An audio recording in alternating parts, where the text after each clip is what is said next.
West Asia is holding its breath.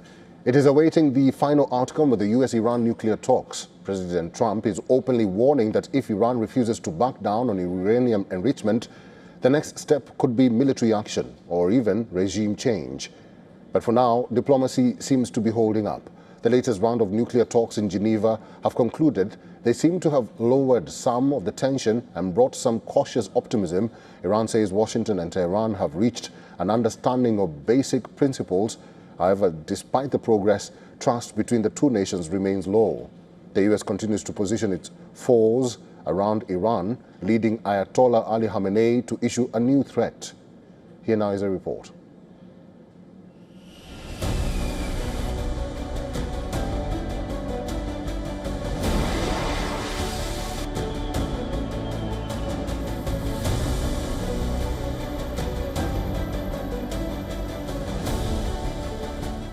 The United States is ramping up its war readiness across West Asia.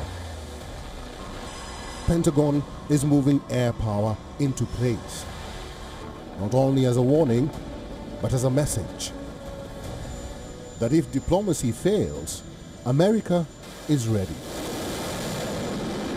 US fighter jets and refueling tankers based in the United Kingdom are now being pushed closer to the region. More air defense systems are arriving. US bases are being bolstered.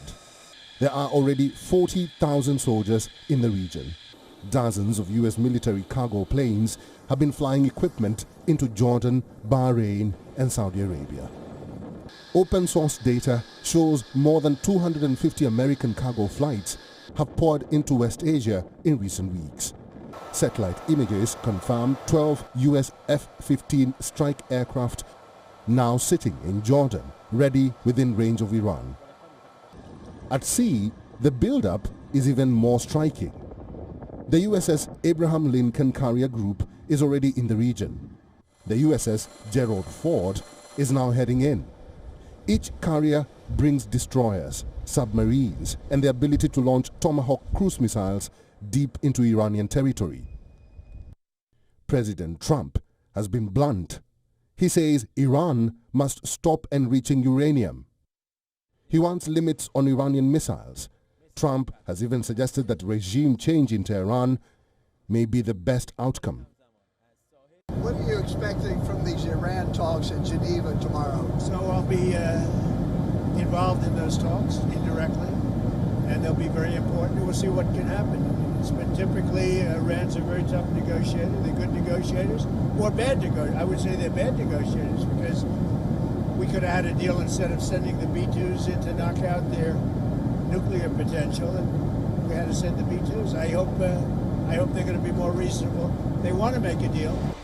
But reports indicate US leadership has no clear answer for what comes after.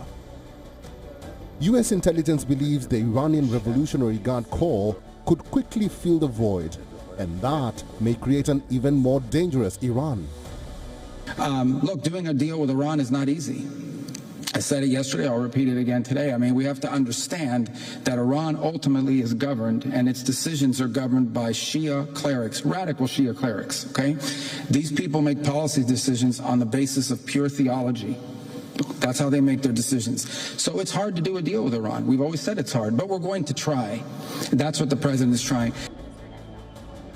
But Iran is not staying quiet. The supreme leader of Iran, Ayatollah Ali Khamenei, has responded to repeated US military threats against his country, saying that Iranian weapons that can sink American carriers are more dangerous than the warships. The US president keeps saying, our military is the strongest military in the world. The world's most powerful military can sometimes receive such a slap that it can no longer stay on its feet. The IRGC has launched new military exercises, positioned drones and issued a stark warning saying that any American attack will bring consequences. Iran fired missiles during the drill in the Strait of Hormuz. Iranian warships are in action, showing its readiness to take on American armada. Arab states in the Gulf are pushing for restraint, fearing a strike could set the entire region on fire. The region is waiting to see whether Geneva brings diplomacy or the opening shots of something far bigger. Bureau Report, WION, World is One.